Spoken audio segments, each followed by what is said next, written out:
Hello guys, let's continue our discussion on the tension member by solving some more problems here, no? On the determination of effective net area. Okay, so we know that the solution for getting the effective net area may be uh, derived from the recommendation of the ISC plus the formula we studied on our lecture, which is this formula here.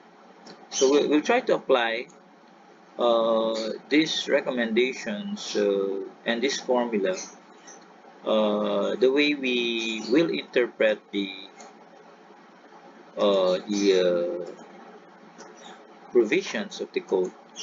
So I'd like to take note that the AISC recommendation used in this example is actually an older version of the one I gave in the lecture, but they are just the same except for one part here wherein this in the new version this is actually increased to four, no? So four fasteners per line here. So I don't know if this is just an error or this is an update, but from where I obtained this lecture, I found out that there is some discrepancy on the 1999 code and the I think that's a 2013 code that I presented to you. Okay, so let's solve example D-4 here. Uh, we're asked to calculate the effective net area AE based on this following assumption. So first, we look into the figure and we can look into the arrangement of the bolts here, and this will give us a uh, a hint that since the length of this connection is not given here, so particularly this length is not given, and the formula for u is equal to 1 minus x over L must comprise of the length of the connection. So we cannot come up with the use of this formula. So we go to the table recommended by the AISC, wherein your u was taken to be equal to 0.90 by comparing your BF and your 2/3 multiplied by D here. Okay, so the BF here are not also given, so we can look into the table to find, okay, so to find the properties, the dimensional properties of W 8 by 28, and this was found out to be 6.54 and 8 inches here. Okay, so this is now 2/3 of 8 is more or less equal to 16 over 3. So I think this is 15 point something, approximately 15 point. So this becomes, or sorry, 5 point something. So this makes it less than BF. So we conclude that U is equal to 0.90. So this was based on the recommendation set forth in this formula here. Okay, in this provision of the code here. So this is a check here. And of course, the next step is just getting the gross area. Again, this is coming from the table. It's a table value, and your gross area 8.24, from which you have no stagger here. The diameter of the hole will just be deducted multiplied by the web thickness, because the connection is on the web. Okay, so you have here this is the bolt line. This is what you call the bolt lines, and we have at least 3 bolts per bolt line. Okay, so this must be satisfied in order to for us to use the value of u equals 0.9. Okay, so we have 2 holes, 1 inch diameter, because the bolt diameter, I think, is given to be 7/8. Okay, so we just compute phi is equal to 7/8 plus 1/8. Okay, so this becomes 1 inch there. Okay, so this is 1 inch. We have 2 holes, and then we multiply it by the thickness of the web. So the thickness of the web here is also a table value, so you just get it. Then you get u is equal to 0.90, so this is 6.9. Okay, for the channel here, I really have a question in my mind that this channel solution must be solved using the value of 1 minus x bar over L. But since this has no value, okay, x bar can be obtained from table, but x has no value. I doubt where this was obtained. So this is from a very old, maybe from an old code, which is not already present in our provisions today. Okay, so this is actually a questionable problem for me for the moment, because L was not given. If L is given, we can use this formula here, because your value of x bar here can actually be obtained from your table value. Okay, so question mark. I gave a question mark on the answer here. So this is, for me, is an insufficient data to solve the problem. So let's move into the effective area of angles here. So we have here a 3 by 3 by 3/8 angle. So these are coming from the table. X bar is 0.888. The length is 6 inches is given here. Okay, so this is your length. This is from the table. Okay, X bar there, can get it from the table.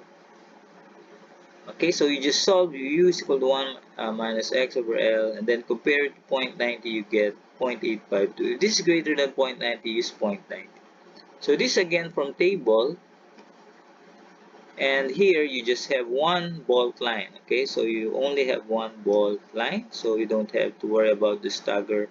So you just make sure you count the number of bolts per bolt line. Okay, so the number of bolts per bolt line here is 1. So this here is 1. So this is the number of bolts per bolt line.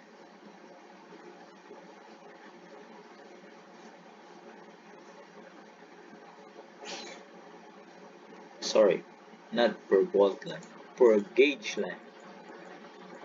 Okay, so this is gauge line. Okay, so this is the gauge line. Okay, so these are the gauge lines. Okay, so you count the number of bolts per gauge line. So this is 1. So you don't count it 3 like this. You don't subtract 3 times. No. So you have to count it on the basis of how many bolts are there in the gauge line. Okay, so for the diameter of the hole equivalent, we have 3/4 inch diameter of the bolt. We just add 1/8 there. You get 3/4 plus 1/8. So the diameter of the hole here is what? 7/8. Okay, so this is 7/8 inch. So this is 7/8 inch, and then you get the thickness of the angle bar. So 2.11 minus this one here becomes 1.782. Then you use u 0.852 there, multiply it, you get this one is your area.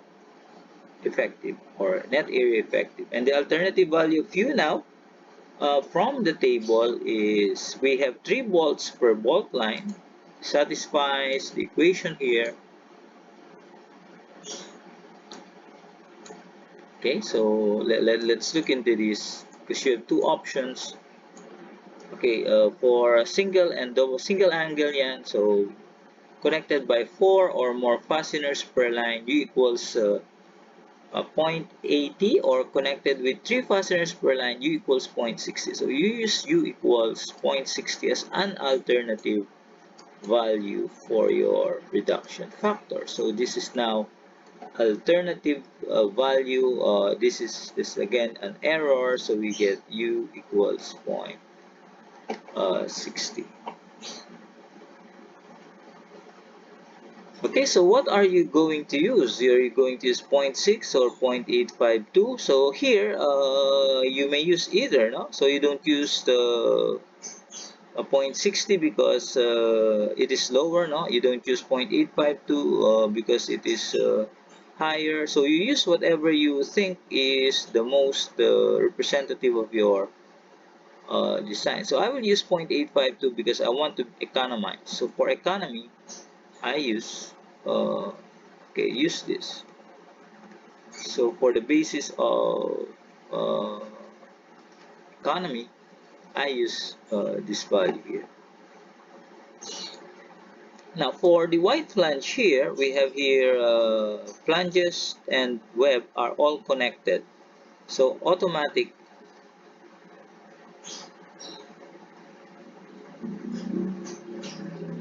So all elements, all elements are connected.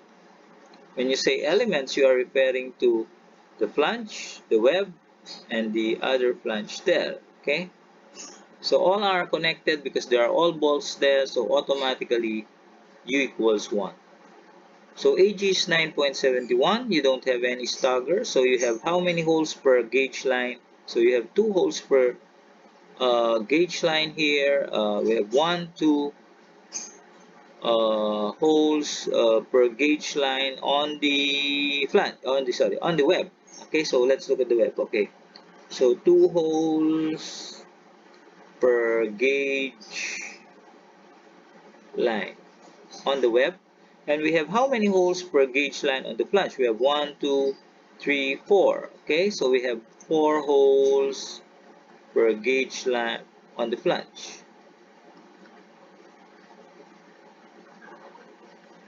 Okay, so that's how you look into the number of holes. Okay, so this is now hole diameter is 7, 8 on the.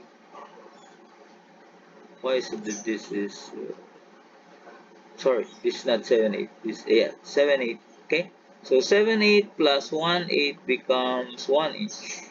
So 1 inch hole, 1 inch hole, and then the thickness of the flange is given 0.435, and the thickness of the flange is web is 0.290. Again, you get this from the table, and then compute the value. You get your area effective, which is 7.39. I'll give you, if you don't have yet the table, I'll give you a copy of the AISC table like this. Okay, so you have here a table wherein your properties will be.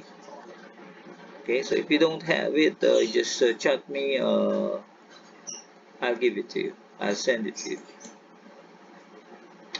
So let's move over to the next problem. A block shear failure. Okay, so this is a simple block shear failure. Let's try one, maybe an example here. Oh, there's no example yet here. So the formula here is differently placed, but they are just the same. So don't worry about it. So for serviceability limit, I also discussed that. Okay, let's move over to strength calculation.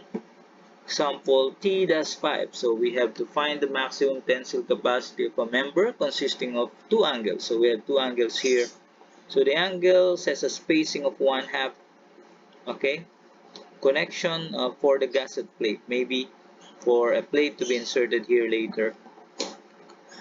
So if it's a welded connection, all sides connected, and if it is a bolted connection, shown, we are asked to find the maximum tensile capacity. So we will be now looking at the criteria for safety. Okay. So we use, I don't know if we're asked to use LRFD or ASD, so if not, we use both. Okay. So criteria for safety is always resistance greater or equal to the loaded loads. Okay, so first things first, what we do here is we get the gross area, and then we get the net area, and then we get the net effective area. Okay, for the welded connection first, the net area is the gross area of the sides connected. All sides are connected, therefore net area is simply equal to the gross area, because here it was mentioned that all sides are connected. So if all sides are connected, then uh, your AG is equal to A effective. Okay, there's no net area because this is not a bolted connection. Okay, so let's take a look on the values. Okay, so this 9.5 is obtained from, again, from the table. Okay, so AG, so this is now your AG equal to AN and also equal to AE. Actually, this is not a net area, this is the gross area. No? So there's a use of word here. Okay, so let's A and AG are just the same. Okay, look, they're just the same then. So for formula of your FT here, your FT here is actually the same with PTN. Okay, so this is just the PTNs here. Okay, so this 0.9 FYAG, 0.960 times 9.5. This is the FY and this is the FU given on the problem. So you get 513 and 534 as your two. And how are we going to choose from? We choose the smaller value to get the controlling strength in tension.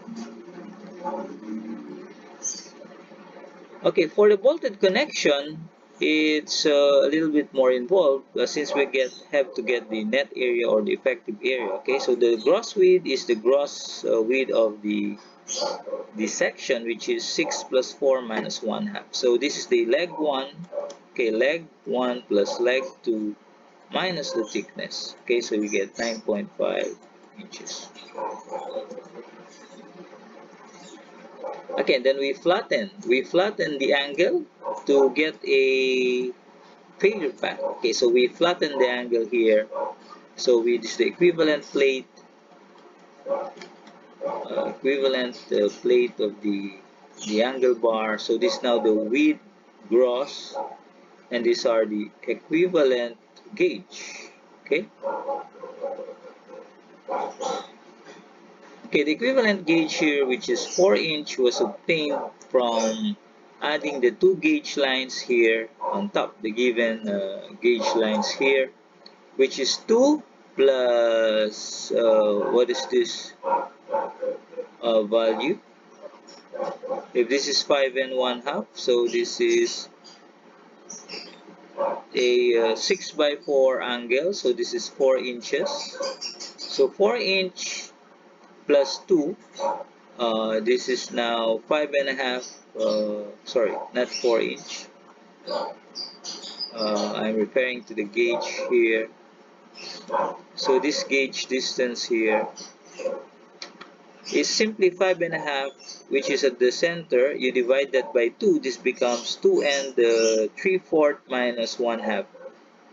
Okay, or simply we can get 5.5 minus 1/2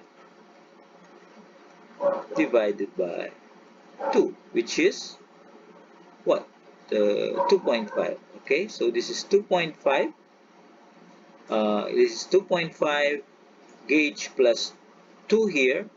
So the equivalent gauge G is 2.5 plus 2, okay, minus the thickness of the angle, which is, I think, is given to be 1/2.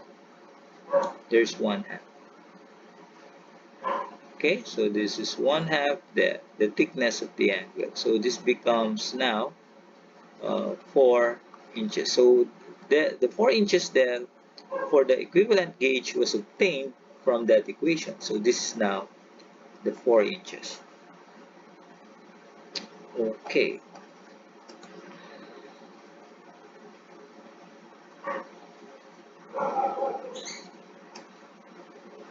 Okay, so to calculate now for the zigzag or the failure path, okay, so the failure path now gives us two possible. So one is the straight path here, and the other is the zigzag path here. Okay, so this is the zigzag that was obtained here. So for the straight section, you simply subtract two holes minus 1 and 1/8. Okay, so this is the bolt diameter. So this is 1.125. Okay, so you get 7.25 inch. Here we have how many stagger? 3 holes. Okay, 3 holes and 2 stagger. 1, 2. Okay, so the gauge here or the stagger here is 1.75 over 4 times G is 2.5, and 1.75 squared over 4 times G is 2.5. Okay, so this was the equivalent gauge I was referring to a while ago then.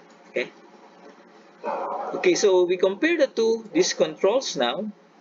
So the net area now becomes simply the width, net width multiplied by the thickness, you get 3.31. So for the two angles, since it's only one leg, you simply multiply it by 2, you get 6.62. And since all sides again are connected, U is automatically be equal to 1. AE now becomes 6.62. So the calculation of VTN, which is done the same thing as what we have done a while ago. This is now 0.9 FYAG and 0.7 FUAE.